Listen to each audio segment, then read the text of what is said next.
All right, let's get right into it. Today, we're going to tackle one of the biggest questions, maybe the biggest question any of us can ask. Who am I? Really? And to do that, we're diving deep into the wisdom of the Bhagavad Gita, specifically chapter 13, because it gives us this incredible way to think about the mystery of this self. Yeah, just think about that for a second. We say it all the time, right? My body, my hand, my thoughts. That little word, my, implies that there's an owner, someone who is separate from the thing being owned. So who is that owner? Who is this I that's laying claim to all of our experiences? That's the real mystery we're trying to crack open today. Okay, so the very first clue to solving this whole puzzle comes from a concept called kshatra. Now, this word literally translates to the field, and you can think of it as, well, the entire arena of our experience. So the text defines the field as this physical body, but it's actually so much more than that. It's the whole stage where our life plays out. I mean, everything we can possibly perceive, from the physical chair you might be sitting in right now to the thoughts just zipping through your mind, all of it is considered part of this huge interconnected field. And believe me, when the Gita says everything, it really means everything. It breaks down this field into 24 different components. We're talking about the basic elements of the world: earth, water, fire, but also our inner stuff, like our ego, our intellect, our senses, and our mind. It's like a complete map of our entire reality, inside and out. But here's the thing. This field isn't just some static collection of parts. No way. It's a dynamic, constantly shifting landscape, and that includes the very fabric of our inner world. You know, that continuous stream of thoughts and emotions that we're all experiencing moment to moment. And these are what the text calls the modifications of the field. So our desires, what we like, what we don't like, our moments of happiness, our moments of pain, even the life force that animates the body and our sense of willpower. All of this is happening within the field. See, they are all just events. They are experiences. But here's the kicker. They aren't the one having the experience. So if all of that, our body, our mind, our emotions, is the field, then who's the one that's aware of it all?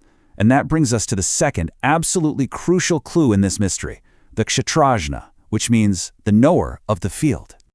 Now, the knower is described as the silent witness. It's that consciousness that's perceiving the body, that's observing the thoughts, that's feeling the emotions, but, and this is key, it's fundamentally separate from all of them. It's that steady, aware presence that's always there, just behind the curtain of everything we experience. And this is where the difference just becomes so stark and clear. The field, that's everything that changes. It's material. It's made up of a million different parts. It's the thing that is seen. But the knower, well, that's the unchanging consciousness. It's whole, indivisible. It is the ultimate seer. And this distinction, this is really the heart of the entire teaching. And then comes the big reveal.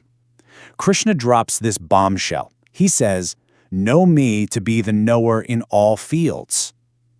What he's saying is that this knower, this conscious witness inside every single one of us, is ultimately a part of one single universal consciousness.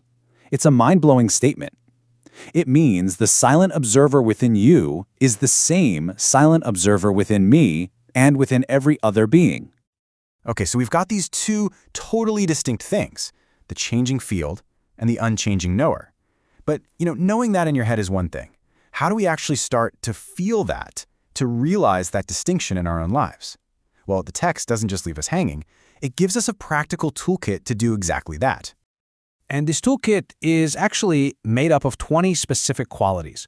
Now, these aren't just, a list of be a good person rules. They're described as tools of perception that help us cultivate the mental clarity we need to finally see the knower as separate from the field. And this path isn't just about abstract ideas. It's so practical. Each one of these qualities is designed to quiet the noise of the field so we can hear the silence of the knower. It starts with the basics, the foundation, things like humility and nonviolence. From there, it moves to purifying the mind through discipline and just being steady. Then comes a really key stage, cultivating detachment, not being so obsessively hooked on everything. This naturally leads to a deeper awareness of how fleeting everything is, birth, death, all of it, and helps us develop a real sense of balance or equanimity. And finally, it all culminates in this focused devotion to this knowledge, which allows that silent knower to finally step out from the shadows. All right, so that brings us to the big so what question. Why do all this work? What's the point of separating the field from the knower? Well, the answer is pretty profound. Freedom. Liberation. When you truly get it, when you understand that you are the silent, unchanging witness, and not the fleeting thoughts, the passing emotions, or the changing body, you become free. You're free from the suffering that comes from mistaking yourself for those things. You're just not tossed around by the waves of life anymore.